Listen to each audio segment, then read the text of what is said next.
name is Dennis Brown, also go by Bagger43.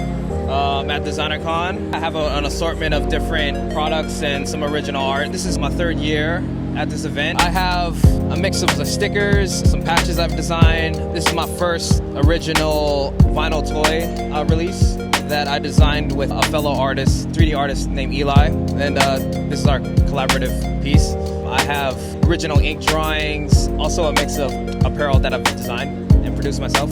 As far as jumping into the whole toy market, I grew up in the 80s and I grew up around a lot of like pop culture and a lot of like toy related shows and whatnot, and I do collect toys myself. It's interesting these days that we're at a point where I feel like there's like kind of like a new wave of independent toy makers, and I jumped on the opportunity to actually try to kind of make it happen for myself, just because I've always kind of envisioned like, you know, trying to come up with my own design. So like I said, once the opportunity presented itself, I was like, all right, let me take the dive, and here I am, you know, with my first toy release.